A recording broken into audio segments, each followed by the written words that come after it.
I'm proud of HBC. I'm proud of what it did. I'm proud of what it's doing. This is episode 297 of the Community Broadband Bits podcast from the Institute for Local Self-Reliance. I'm Lisa Gonzalez. Every once in a while, Christopher gets the opportunity to interview established voices in the industry for our podcast. It's always a pleasure to hear from people who've been working for many years to bring better connectivity to businesses and residents in America's communities. This week, Christopher talks with an old friend, Gary Evans, who has served as president and CEO of Hiawatha Broadband Communications.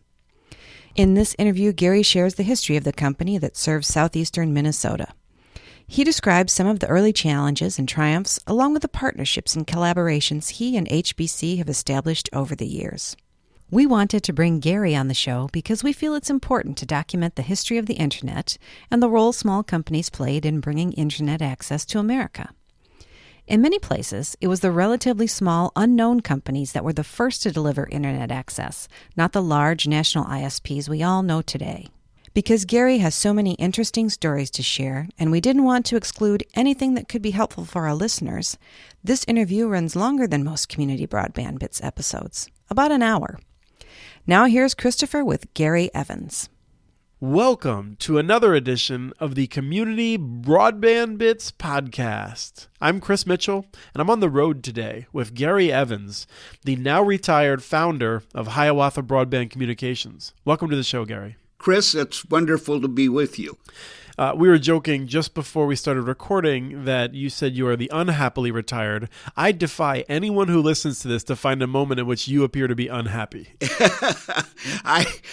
Well, the fact of the matter is I think that I'm working on my fifth retirement. So that sort of tells you that it's been an uneasy time for me. Sure, yes, and I believe that you've been active in many things, as we'll cover. This will be a longer interview than our most, which we aim for 20 to 30 minutes, because every now and then when I have a chance to interview someone like you who's been so active for so long and has so many different insights, I want to take a little extra time. So I think maybe we'll start with what is HBC, Hiawatha Broadband Communications? HBC is a community-centric organization that seeks to create community betterment through connectivity. That was the second vision for HBC, if you will. Let me just take you back to 1992, and it's sort of interesting to be sitting here with you because I was visiting with Bob Kierlin, who really gets the credit for the initial vision. Bob, as you probably know, was the founder of Fastenal Company, was also a state senator for a time in Minnesota. And a long time ago, there were a group of us who went to work very early in the morning. And if we talked very early in the morning. And Bob sometimes talked cryptically, and I got a call at 5 o'clock one morning saying, Gary, you're going to get a call this afternoon from a friend of yours, and I hope you're going to say yes. And that ended the call. Now, interestingly enough, 2 years prior, I'd gotten a similar call, and he said, Gary, you're going to get a letter from the bishop this afternoon, and I hope you'll say yes. That was a bit disconcerting because being Lutheran, I wasn't certain what the bishop would want with Right. me. I sought the advice of a Catholic friend who told me he thought in my case maybe they'd consider human sacrifices. But in any event, I had been part of a meeting that had asked Bob and his Fastenal partners to consider the purchase of the College of St. Teresa campus in Winona, a campus that was going to be vacant at the end of the 1988-89 school year. And less than 10 hours after the meeting ended, I got a call from Bob saying they'd purchased the campus. And the bishop wrote to ask if I would be part of a task force to plan how that campus would be used.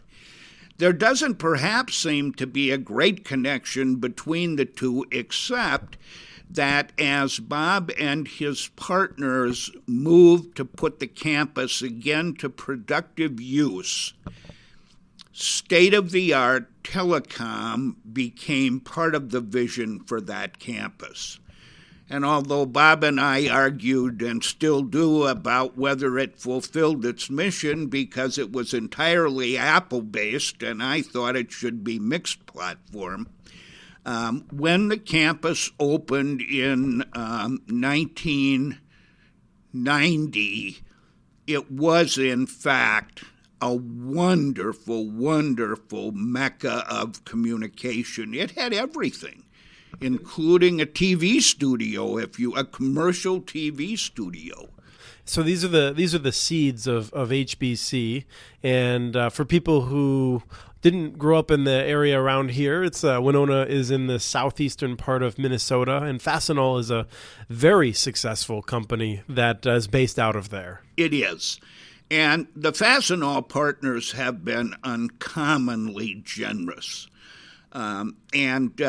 So they sought to create an education park on the campus.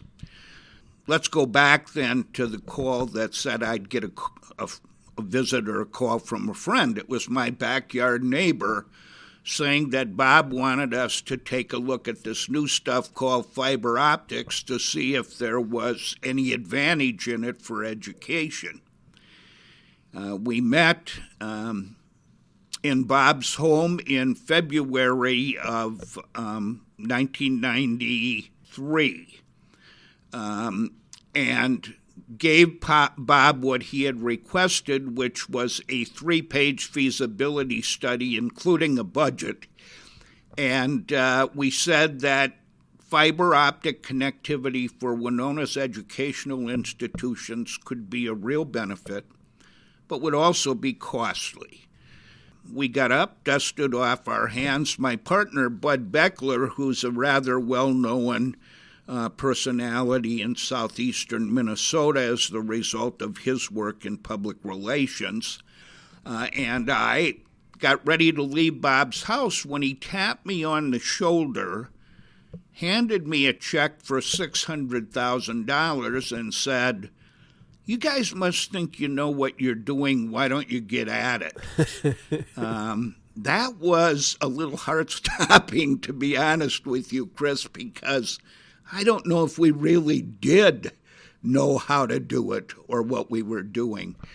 But ultimately, we connected all of the city's educational institutions with fiber.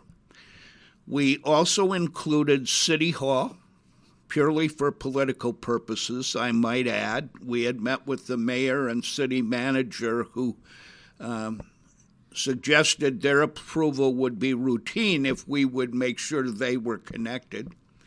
And we readily agreed to that. We also included our hospital because it was both a provider of and a consumer of education, and we thought that would be beneficial. Luminet, that venture, began in 1995. And along the way, we created a number of user groups. Interestingly enough, Dan Pecorino, the current CEO of HBC, was the information systems manager at Winona State, where I also worked, and Dan wound up chairing the Data Internet group. And after the first meeting of that group, he came to me and said, "Gary, can I get Thompson Auditorium for our next meeting?" And that totally puzzled me because Thompson was a 900-seat auditorium, and they filled the darn thing. That's how, if we go back to 1992, that's how voracious the appetite for internet connectivity. You know, most of us were making toll calls to AOL in Chicago for our connectivity. And so Luminet diverted from its not-for-profit status to become also one of the nation's first small-town internet services. And I joke all the time about that being the best and worst decision we ever made, all wrapped up into one decision. It was clearly the best because of all it did for Winona, and it was clearly the worst because our human resource never quite equaled what was necessary to deliver superb service. So you were always struggling to get to where you wanted to be. We absolutely were. There was a time in about 1996 when 80% of Winona's 27,000 residents had email addresses, if you can believe it, as the result of what was then known as LumenNet. In 1997, then, trying to catch us up here and not be so verbose, we were at a LumenNet board meeting. Both Bud Beckler and I were on the board, along with Bob Kierlin, Bob Hahn, who was a local CPA, and Kent Jernander, a local attorney who had been instrumental in helping us get LumenNet going, when Bob said, "Is this the time?" And it was one of those questions delivered in such a way that it sort of caught you up short and made you think a minute. And I remember saying, "The time for what?" And he said, "Well, you guys, in the last sentence of that feasibility study you gave me, said that it wouldn't be a complete project until we enabled connectivity to all Winonans who wanted it."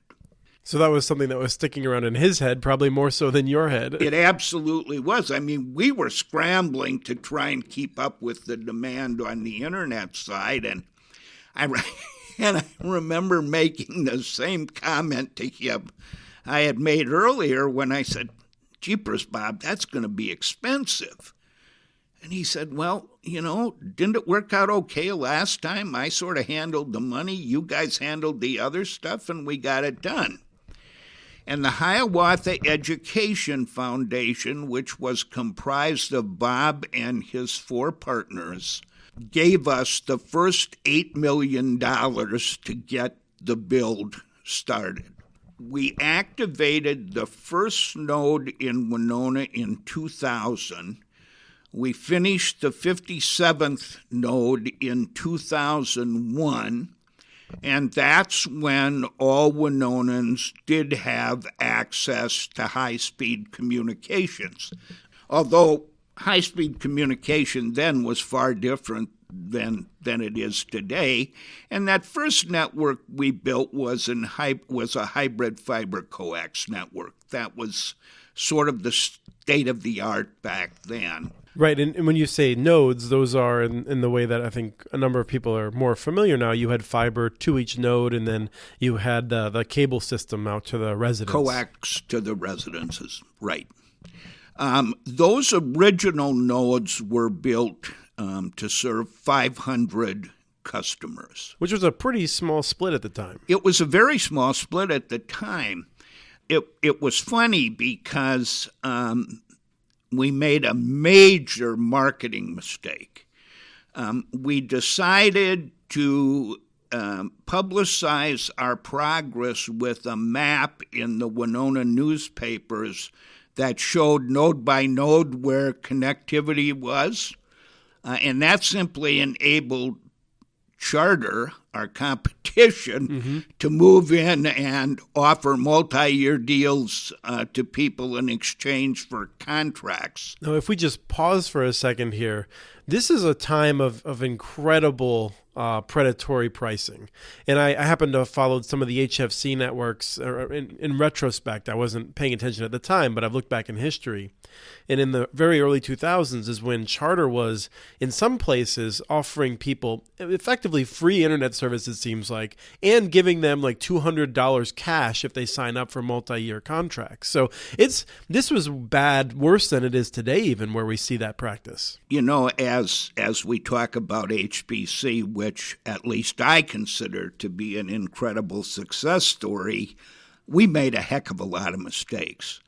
And the first one is exactly what you talk about. we opened up with prices that were lower than Charter's. And soon we were in a downward cycle that we knew we couldn't survive in. And so we had to stop. Our second community, St. Charles, Minnesota, is a very interesting story for me as well. In 2005, the HBC story was spreading pretty incredibly across Minnesota. In our pre-planning stages, and I need to include Bud Beckler here because he was very influential in helping us with the planning. And what we did, Chris, was we sat down and talked about every negative we could think of that was connected to modern-day telecom. Service was terrible. If you wanted to sign up, you got a day window and you had to take a whole day off from work. I'm glad we don't have to do that anymore. No. Now we have 4-hour windows. Yeah, well, but in Winona, you have time specific. And if the installer is going to be late, the customer gets a call. From you. Yes.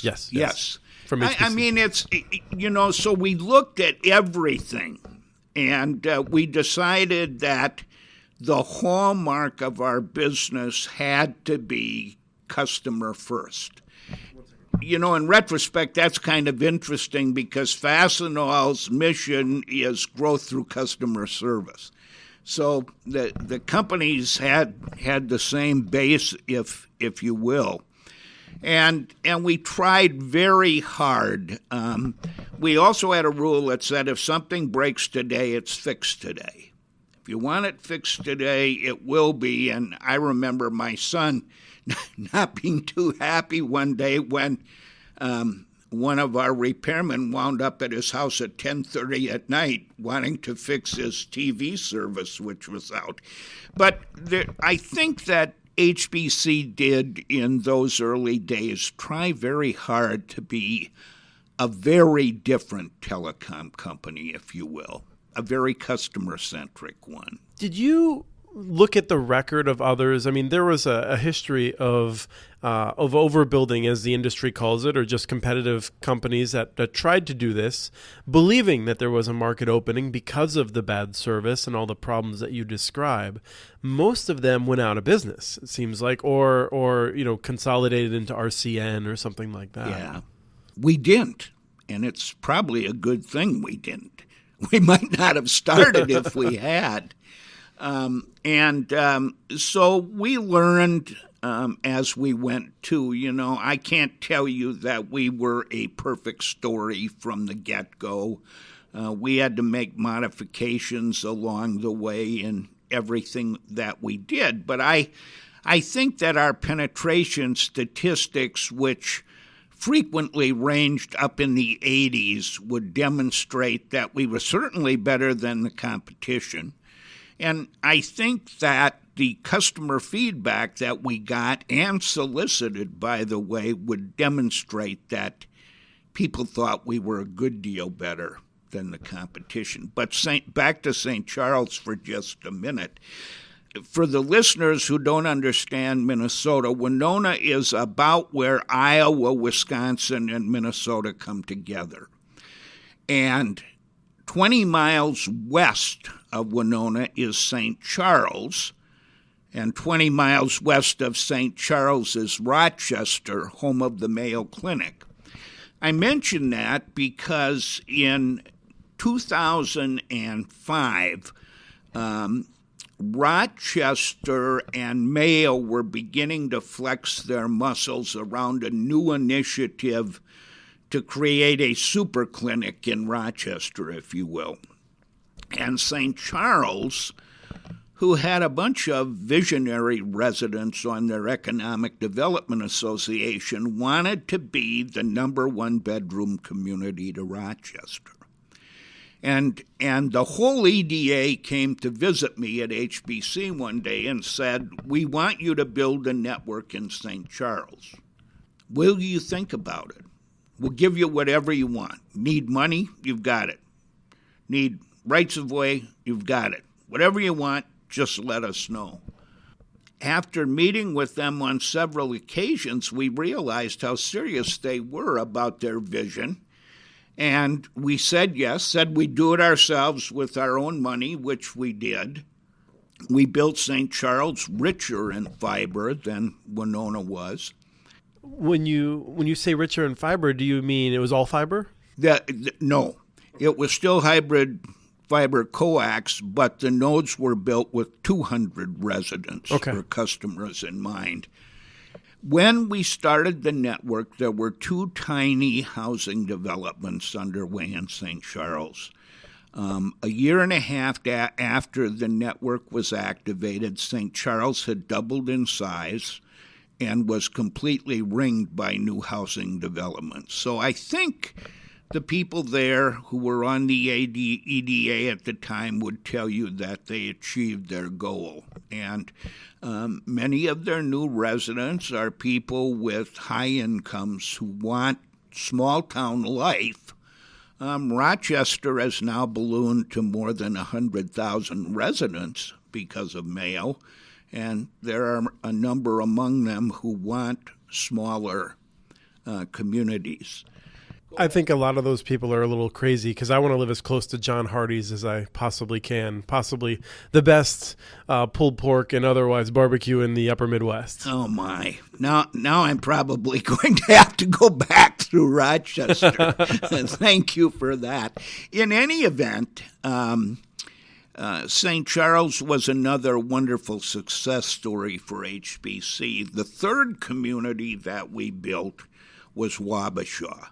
Wabasha is a Mississippi River community like Winona, but 30 miles north. And Walter Matthau lived there for a while in the movie Grumpy Old Men. That is correct. And by the way, Grumpy Old Men was written by a Winona State student, was written about a Winona State professor who was played by Anne Margaret in the movie. And it's a pretty true-to-life story for those of us who know it and lived it, kind of. That's great. But Wabasha was our first all-fiber community, and Wabasha represented another first.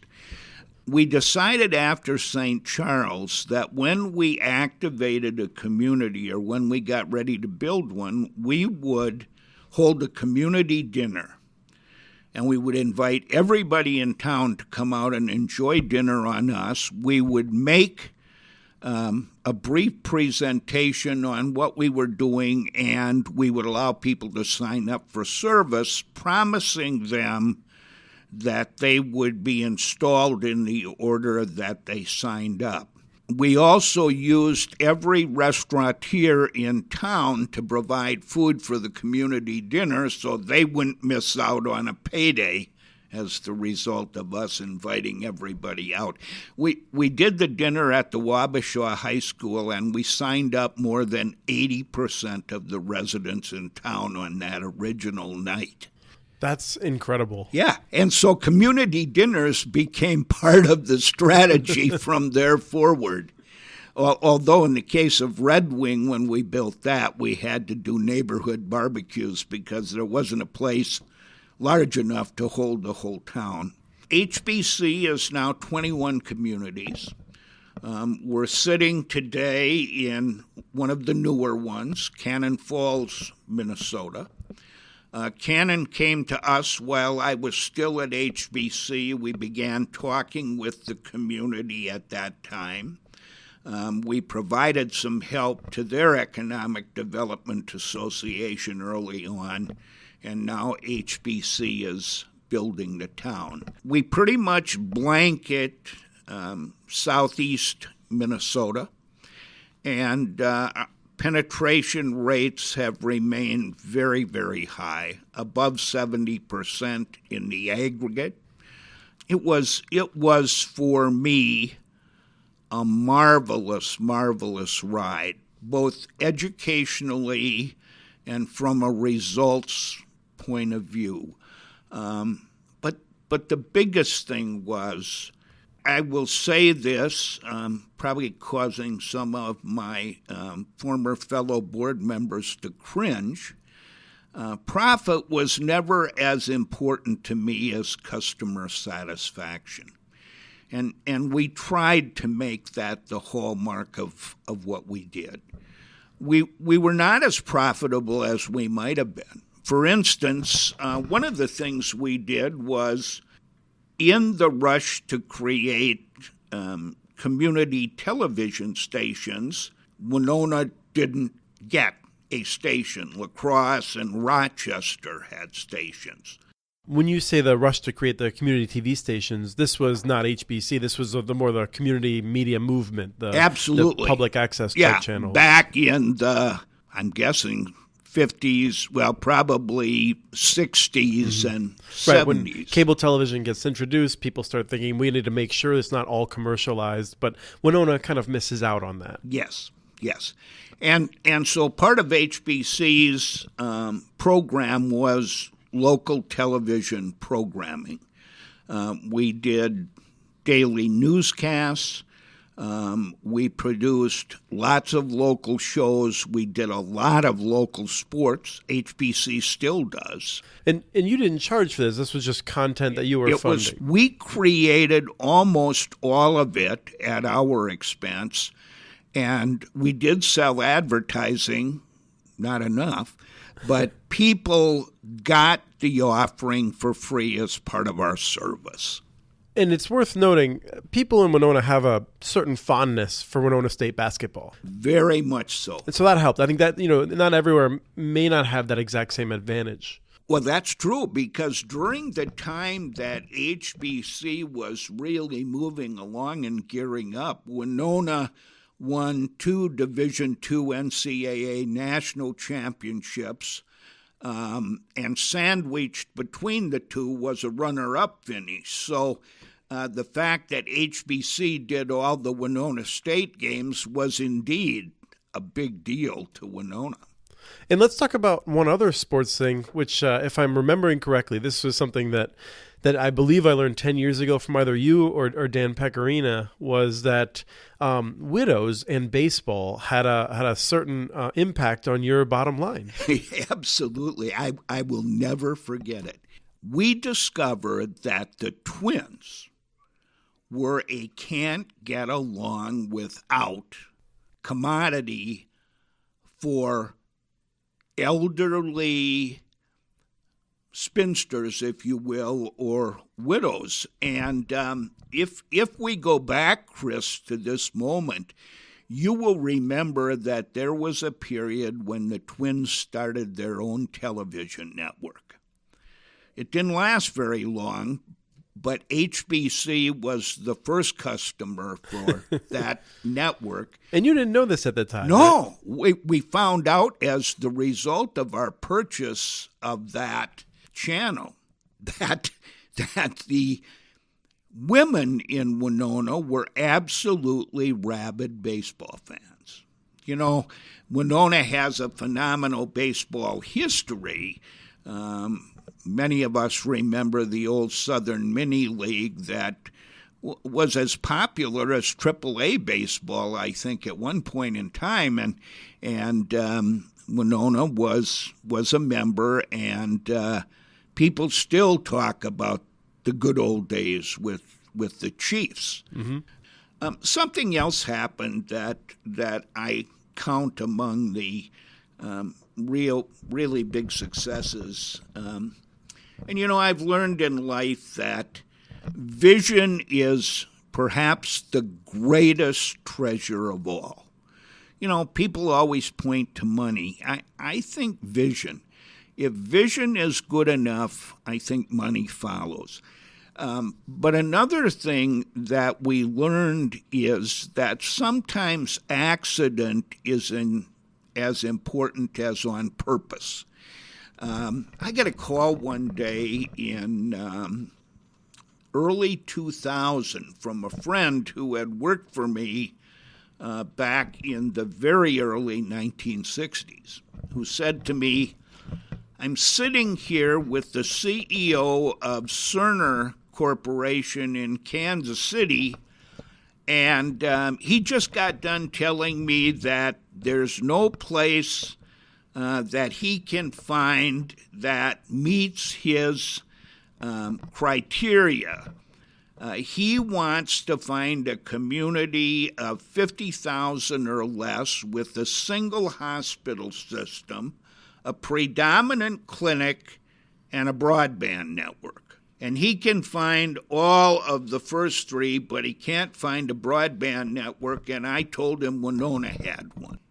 Well, that afternoon, Neil Patterson, who just died a couple of months ago, and I talked by phone, and he was astonished to find out that, Winona did have a broadband network, and a week later, a very big airplane filled with Cerner executives flew into Winona, allegedly going to make a 20-minute stop, and stayed for 9 hours, looking at what we had done and were doing, and at the end of 9 hours produced a partnership, saying that they would like to make Winona their testbed community for their technological advances. And so Winona Health benefited from millions of dollars of investment by Cerner. We had the first electronic, one of the first, perhaps the first, working electronic medical records in the country. We had one of the first physician order entry on the pharmaceutical front. I mean, it's amazing, and all that investment because of the broadband network that was in place in Winona. So, as I look back on the time, that 5 a.m. telephone call from Bob Kierlin ultimately set a path for me that was incredible, unplanned, but incredible. As we plan to move into HBC, I don't know, Chris, if you ever met a fellow by the name of Tom Bystricky. I don't recall. Tom is a Twin Cities resident, wonderful, wonderful man. I don't know them all. Well, I know you know most of them, but perhaps not all. In any event, Tom was the number 2 man in U.S. West at the time that HBC was gearing up. And U.S. West would go on to become what is now CenturyLink, so a very large incumbent telephone company. Yes. And interestingly enough, we had partnerships with both. I met a fella by the name of Will Kitchen, who was sort of a popular man about town, if you will. I think he might now live abroad. Will had just been named the head of Communities of Interest Networks for U.S. West. And I remember encountering him at the state capitol and asking him what he was doing. And he said, I need to figure that out. And I said, well, what are communities of interest? He said, well, I need to figure that out, too. And so I said, well, could we sit down and figure it out together? Sure. And we did that. And so, as you know, moving through a large corporation is a big challenge. And we didn't make very much progress. And finally, I said to Will, isn't there anybody we can talk to in your company who might be interested? And, I'm a storyteller, and this is a favorite one of mine. But Will said, well, there's the number 2 guy in U.S. West is a guy by the name of Tom Bystricky. I'd never met him, but I'm guessing that he could make a decision. So I wrote Tom this. Well, frankly, it was a nasty letter. Okay. About not making decisions and so on. And at the time, I was a vice president at Winona State, and 3 days later, I'm in my office, and the student receptionist says, "There's a Mr. Bystricky on the line who wants to talk to you." Not a common name. No confusion as to who that is. So now I'm cringing a bit. And so I picked up the phone, and he said, "So what in the world is so important about Winona?" My response was, Mr. Bystricky, if you'd get out of your ivory tower and make a trip downriver, we'll even send a plane to get you. What a dumb comment that was. He had his own plane. And anyway, we'll send a plane to get you, but you need to come down and know what we're doing because we'd like your help. So about a month later, that meeting was set. And I got a call from Will Kitchen early in the morning, and you could hear his voice trembling with nervousness.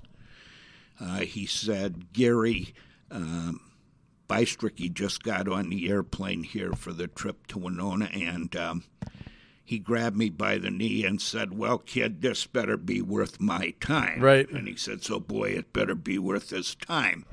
So Bob Dylan's airplane, which was on lease to U.S. West, flew into Winona with a group of U.S. West executives, and they spent a number of hours kicking around our equipment on the College of St. Teresa campus, and then they left. And Tom was very cordial but non-committal. The next call I got was about 20 minutes later from Will Kitchen. They were back in the cities, and Will was saying, "Wow." He got on the airplane and said, "Kid, I'm really grateful to you. If it weren't for you, we'd have missed a great opportunity." So U.S. West became our partner and put money into the project, the Luminet project in Winona, and was our partner. And when we decided to go to HBC, Tom was a leading influence. He by then had become a good friend. He made regular trips to Winona. I need to back up because he said, "I suppose you think I'm calling you because of your letter." That was the original call. And I said, "Well, I can't think of why else you'd call me." Mm-hmm. And he said, "Well, I know something you don't know." And I said, "Yeah, I suppose you know a lot of things I don't know." And he said, "My wife is a graduate of Winona State, and if she knew I got a letter from a vice president that I didn't respond to, I'd be in trouble." Sure. And so Tom was really the genesis for the thinking about Hiawatha Broadband, because he said, "Gary, as I look ahead, we're not going to be investing much money in Tier 2 and Tier 3 markets." Right. This is a time when people are mostly on dial-up. This is a time in which what you're doing is terrific for them because you're making people excited about having much more time on the phone. I mean, and when I lived in Rochester in high school, I was fortunate enough, we'd moved to Rochester so he could work at IBM.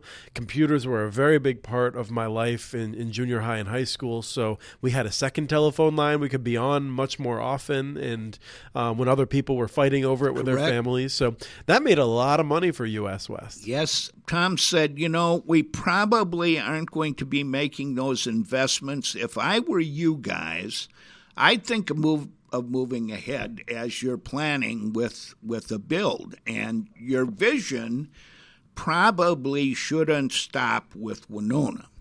So and this is a time also when DSL is on the horizon, or else is being deployed in some places, and he's basically telling you to build a network that's because they're not gonna build theirs, so the market is yours. Yep, that's right.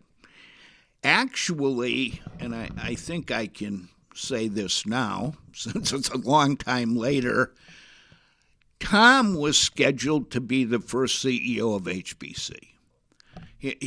I remember him saying to me one day as we sat and talked, he said, Gary, I'm just not happy. I'm a builder. And now I sit in my office and I don't build anything. And I said, well, Tom, you got to get out of that office and come down and join us. He said, you'd have me?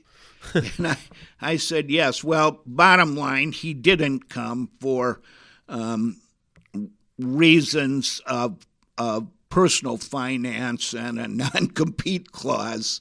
And I became a poor second choice. But, well, when he quit, I remember calling Kent Jernander on my way home from St. Paul to tell him that Tom couldn't be interested because of personal circumstances. And this, it's kind of funny to think about because this was back in the days of early cell service when you needed a weightlifter to carry your phone, you know. And so I called him when I was going through Red Wing because there was service there. And as I got to the end of Red Wing, I heard him say, call me when you get to Lake City.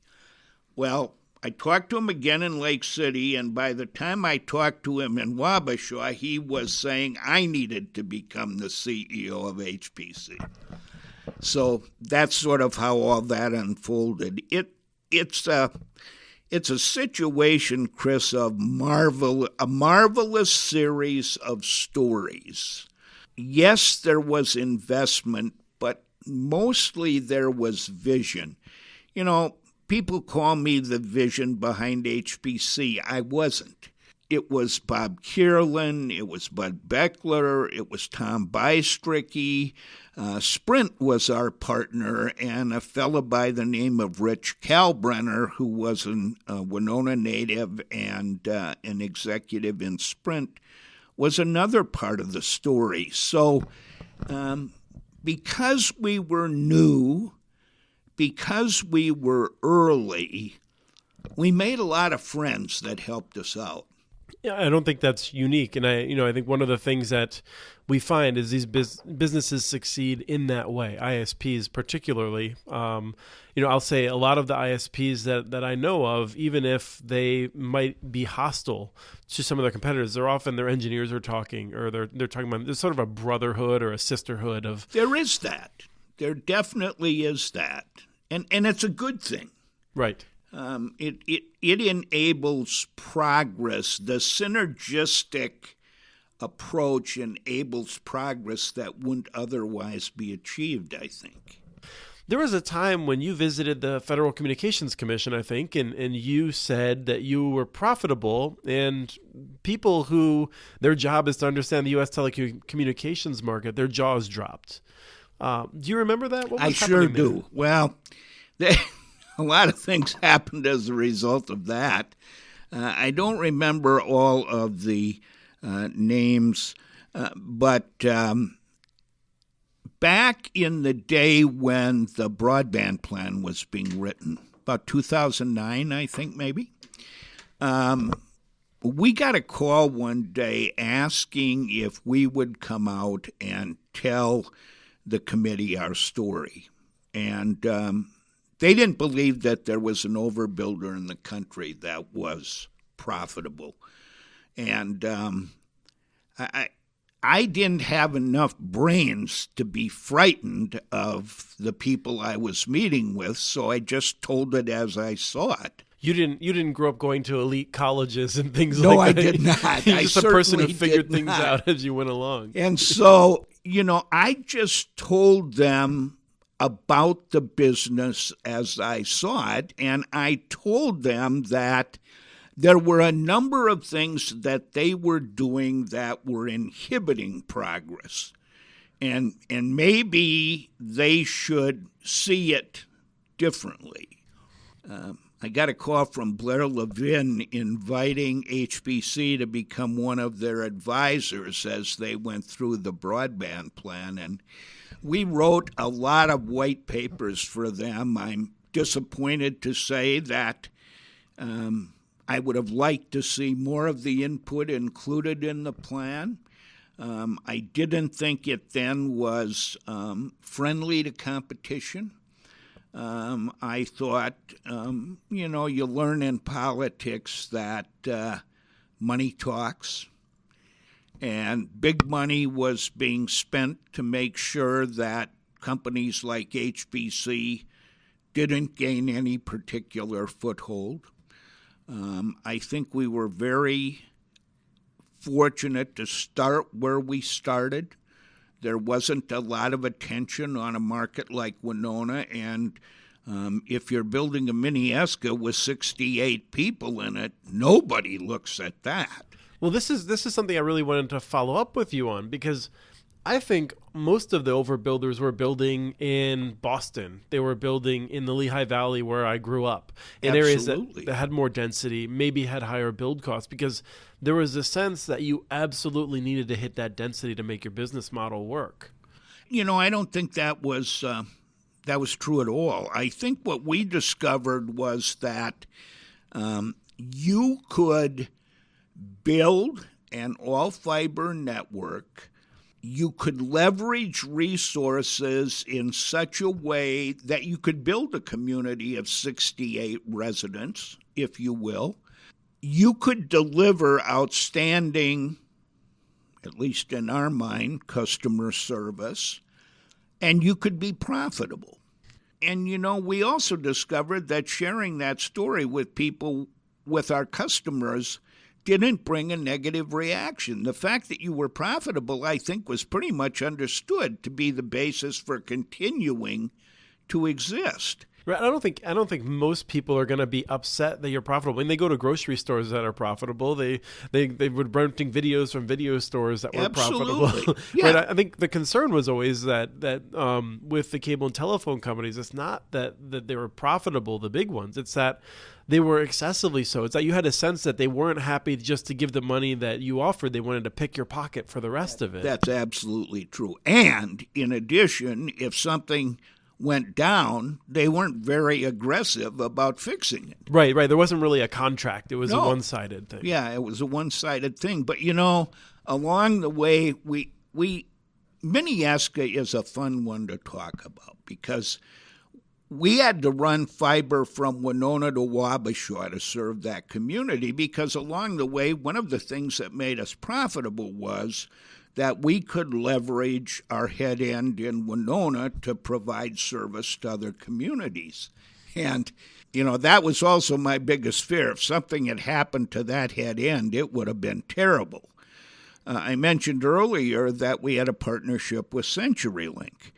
And I remember walking into CenturyLink one day and meeting with Dwayne Ring, who is now the chief executive in the Twin Cities, and Bob Brown, who is the Wisconsin president, and asking them if they had ever thought about delivering television content. They seemed interested, but not excessively so, and although we had a good talk, nothing happened until 2 years later when I got a call from Dwayne saying, "Are you serious about providing us with TV signal?" Man, what a mess that was. Getting through the red tape on that one was crazy. And this was when CenturyLink was small comparatively. Yes. La Crosse was a major hub of theirs, and Dwayne was the chief exec there. But we provided them with television signal for 2 years until they proved that they wanted that to be part of their customer offerings and built their own head end in Missouri. So we lost the business, but you know what? We had gained some real friends. CenturyLink pledged to allow us to use their head end if we ever had trouble with ours. And the thing that just absolutely astounded me was that we had a phenomenal destructive flood in 2007. You will remember that we had 28 inches of rain in a 40-hour period or something. I remember coming down to HBC 1 month after that happened because Jeff Daly, someone who is unfortunately not as involved in telecom anymore, he was going through. I ran into him, and that was my first introduction to HBC. But one of the things I remember learning is that St. Charles still had standing water, and your fiber was totally underwater, but you were delivering signals just fine. We were. But, on Monday morning, I got home from a golf trip to Ireland on Friday night. It was Saturday that we realized that much of Goodview, the suburb in which I live, was underwater. And on Monday morning at 7 o'clock, I get a call from Bob Brown in La Crosse, and he said, "Gary, every one of our construction companies are at your disposal. If you need our help, just call me. I'll have men and machines in Winona this afternoon." There are wonderful stories about friendship that exist in spite of competitive issues. You know, we had eyes on La Crosse at one point in time, but when we got into the partnership with CenturyLink, those sort of evaporated.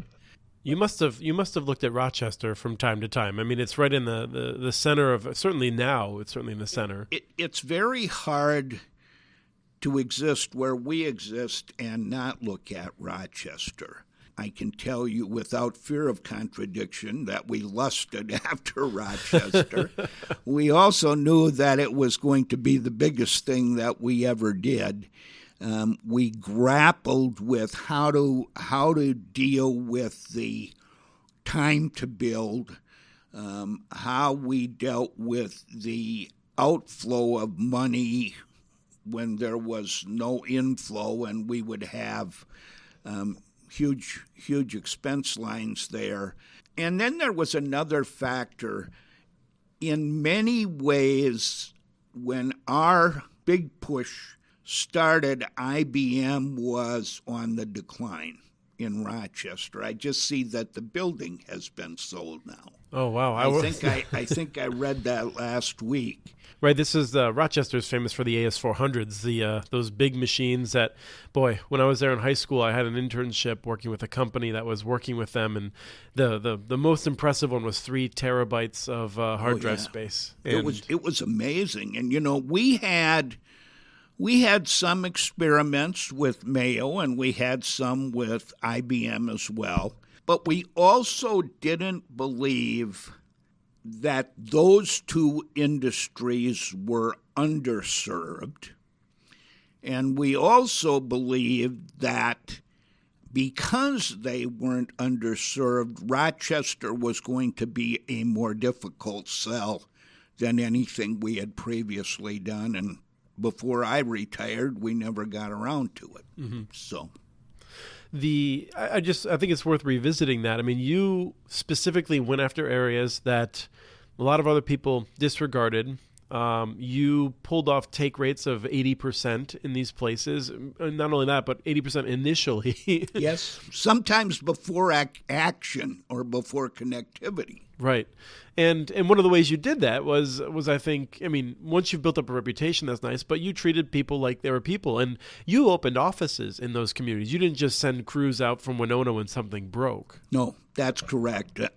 We determined early on that if we were going to exist successfully in St. Charles and Wabasha and Lake City and Red Wing, that we were going to have offices there. Yeah, and these are close enough proximity that presumably for a large telecommunications company today, like one of the incumbents, they probably have one office serving all of those. That's correct. I mean, you know, Winona has a limited personnel charter office, I believe, but all of their repair and all of their maintenance comes out of La Crosse. Opening offices was another big thing that helped us because that was an economic development advancement that was major in some communities. One of the things that was great to contemplate was the fact that I think when we were working with the FCC in 2009 and 10, that we discovered that every community that we had built was larger than it had been when we started the build. Yeah, I forgot to put that in my notes. That's one of the things you said. Some of them had 5 decades of decline. 5 and 6. And, you know, Minneska, here we go again, 68 people, right? And they wound up with two new residents who were professors, one in the Dakotas and one in western Minnesota, who were teaching classes online from their home in Minneaska, which was great. So HBC enabled a lot of things. It helped save a lot of lives because of the medical partnership we had with Cerner. It tried to do the right thing. I'm sure we didn't always, but we tried to make it right. I remember once we had a customer who we installed and we let their dog out, and the dog got away. And we had virtually every one of our employees after office hours looking for that dog. Well, the dog came home, and the next day our installers took over dog food and other things. And it was funny because the gentleman was a physician in La Crosse. And my wife wound up being referred to him. And he wound up telling her the story about HBC, so, there are all those fun things that... You're not the kind of person that's going to take credit for this. So let me ask you, how did you hire people that would also maintain that ethic and have that situation in which you didn't just say, we're sorry we let your dog out, but instead we're going to dedicate all of these staff? Because presumably that someone didn't call you and ask you that. That was someone underneath you. There was a moment in time. We did a strategic planning exercise every year. And I remember that we were ending one on a Saturday, and we had been talking about what our managers wanted and needed to do the job. And Dan Pecorino said to me, "Gary, what do you want?" And I said, "You know what, Dan, once before I retire, I want to work for a company where people come to work because they want to, not because they have to." And Dan's comment, and I will never forget it, was, "Oh, you mean like Disney?" And I said, "Well, Dan, I'm not sure all Disney employees feel as happy as they look." I don't know that Dan spent a summer underneath the Goofy mask. Yeah, right. But now, just a minute, because that afternoon, I went to the Disney website just for fun. I discovered they had an institute, and there was a questionnaire.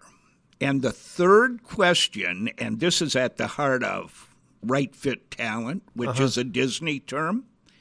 The third question was, my company hires for attitude, not aptitude. And that was like getting hit in the head with a baseball bat, because I'm thinking, everyone we hired was for aptitude. Right. They had to have a background like you had coming out of Rochester, right? And suddenly, and then we'd spend 6 months training them, and then they'd leave in 2 months. Right. And so I wrote to Disney. I wrote on their little respond to us thing. And on Monday, I got a call, and the guy said, "Are you serious? You want to build a company where people come to work because they want to instead of because they have to?" And I said, "Yeah, absolutely. Will you guys help us?" And they said, "Well, we're really intrigued by this. We'd like to come up and visit."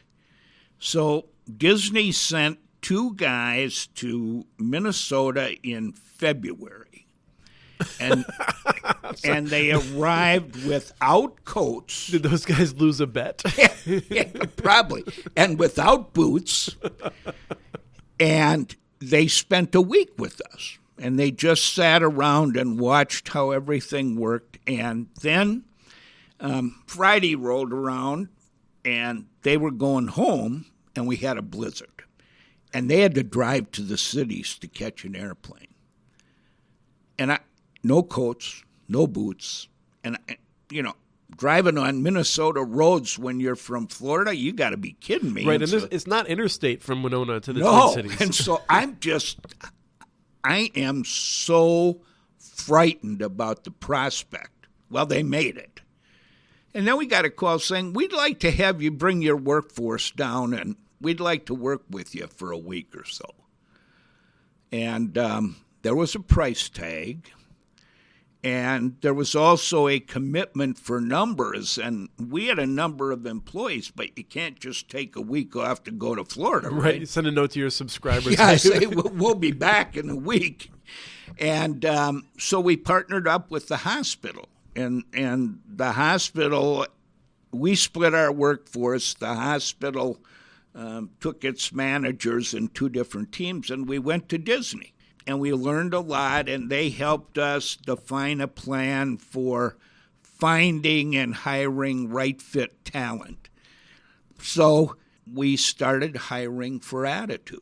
Made a lot of difference. That's great. Yeah, all of our employees are stars. That's why we keep them on. But one that I'm particularly fond of the story was she applied at our organization without a lot of the background that you might think we're looking for, someone who knows telecom, technology, and whatnot. She had graduated with a classics degree.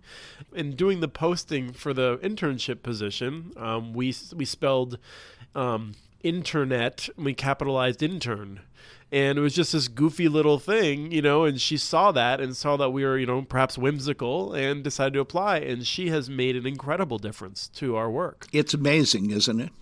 And from a simple little question, my company hires for attitude, not aptitude. And do you stop hiring for aptitude? No. But does attitude become an equation? Absolutely. And I think that has helped a lot. I think that Dan would tell you that turnover at HBC is incredibly small. You have low churn in all aspects of business. We do. Our churn was way under 1% on a customer level. If we lost more than one employee to a different opportunity, that would have been a large number in any given year. So I'm proud of HBC. I'm proud of what it did. I'm proud of what it's doing, and I think Dan is doing a marvelous job. He has new challenges now because the old HBC ownership is gone now. Mm-hmm. They have a new owner. I think the board, of which I was a member until the end, tried to do a great job in finding a new owner for HBC that would not get in the way of what it does and how it does it. Good. I want to turn this into a two-part interview now because we've spent more time. This has been terrific. I would like to see. There's several other topics that we didn't get to that I would like to, and so that's because I talk too much. You have more stories than I realized, and I thought you had a lot.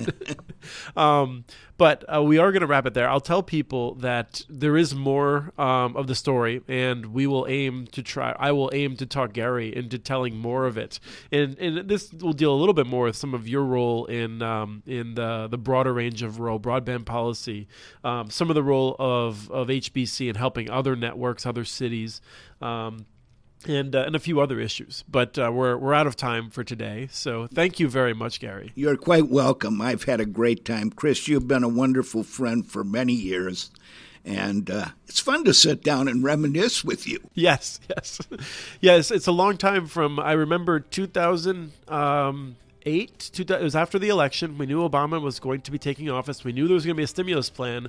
And I was working on emails in a chain with you and several other people trying to figure out what we would suggest that they might do in terms of stimulus. And I remember my dad looking at me and thinking, it's Christmas, take a break. And I was thinking, this is work I want to do. Yeah, you're right.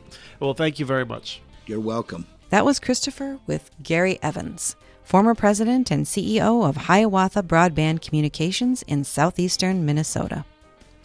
For more about the company, visit hbci.com. You can also check out our coverage on muninetworks.org at the HBC tag. We have transcripts from this and other podcasts available at muninetworks.org/broadbandbits. Email us at podcast@muninetworks.org with your ideas for the show. Follow Chris on Twitter. His handle is @CommunityNets. Follow muninetworks.org stories on Twitter. The handle is @muninetworks.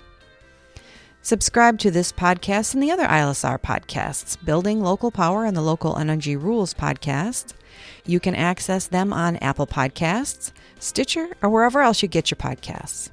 Don't miss out on our original research. Subscribe to our monthly newsletter at ilsr.org. We want to thank Arnie Hughesby for our theme music, Warm Duck Shuffle, licensed through Creative Commons. And we want to thank you for listening to episode 297 of the Community Broadband Bits podcast.